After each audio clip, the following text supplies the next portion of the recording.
চাঁদাবাজের জায়গা বিএনপিতে নাই এবং যারা করতেছেন তারা বিএনপির লোক না, তারা বিএনপির লোক না, তারা যুক্ত হয়েছে বিএনপির নাম দেয়। তো ভাইরা, কালকে ডাকসু ইলেকশন থেকে আমাদের শিক্ষা নেওয়া উচিত যে কিভাবে কালকে ডাকসু ইলেকশন কিন্তু দুটা কাজ হয়েছে। ইলেকশন ইঞ্জিনিয়ারিং 2008 সালের মতো, আবার ছাত্রলীগের ভোট। দেখেন এরা কত বড় মুনাফিকের দল।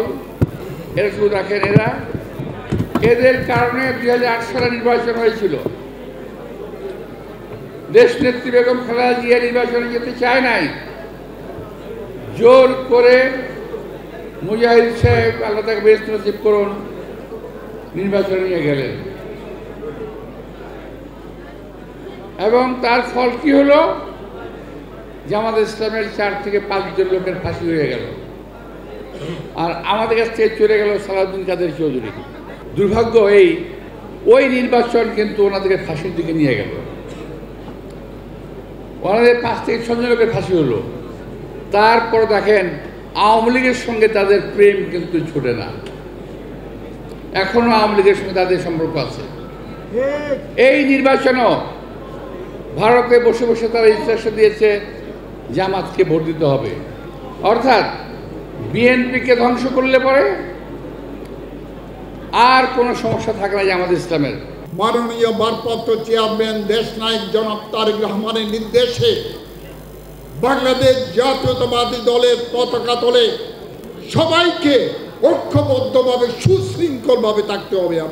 আমরা যদি ঐক্যবদ্ধ থাকে, আমরা যদি আগামী নির্বাচনের মধ্যেও যদি দলের নির্দেশ এবং শৃঙ্খলাবোধ যদি আমরা মেনটেন করতে পারি, তাহলে এই দেশে কোনো শক্তি নাই ধানের শীষকে কেউ পরাজয় করতে পারে।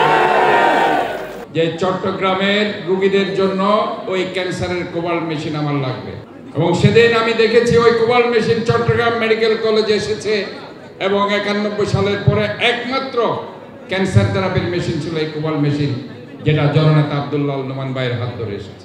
90-এর স্বৈরাচার বিরোধী আন্দোলনে ডাক্তার মিলন মোজাম্মেল জিয়াদের স্মরণে একটি কলেজের কথা উনি ম্যাডামের সামনে স্টেডিয়াম চত্বরে যখন ঘোষণা করা হলো, আমাদের নেত্রী যখন প্রধানমন্ত্রী হলেন 91 সালে, চট্টগ্রামে কলেজ হবে এবং আব্দুল্লাহ নোমানের হাত ধরে সেটা বাকলিয়া শহীদ NMMJ কলেজ হয়েছে। যেভাবে থাকলে আমাকে নেতা বা মন্ত্রী বা অন্য কিছু হতে হবে না, কিন্তু আমি আপনাদের দোয়ায় এমন কিছু করতে পারবো যে করা দিয়ে আমি কোটি কোটি মানুষের উপকার করতে পারবো ইনশাআল্লাহ। এটাই আমার চাওয়া।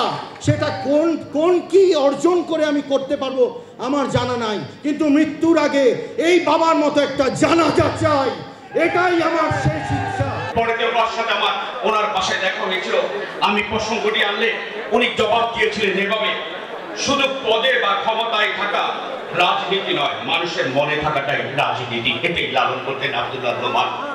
আমি যেই কথাটি আজ বলবো, আজকের এই দিনে আমি মনে করি বর্তমানে যারা রাজনীতি করেন বা করতে চান, তাদের জন্য আব্দুল্লাহ নোমানের কর্মময় জীবনটা অনুকরণীয় হতে পারে। বাংলাদেশকে নিয়ে ষড়যন্ত্র মানে তারেক রহমানকে নিয়ে ষড়যন্ত্র। আজকে গণতন্ত্রকে নিয়ে ষড়যন্ত্র মানে তারেক রহমানকে নিয়ে আজকে ষড়যন্ত্র। আজকে নির্বাচনকে নিয়ে ষড়যন্ত্র মানে তারেক রহমানকে নিয়ে ষড়যন্ত্র।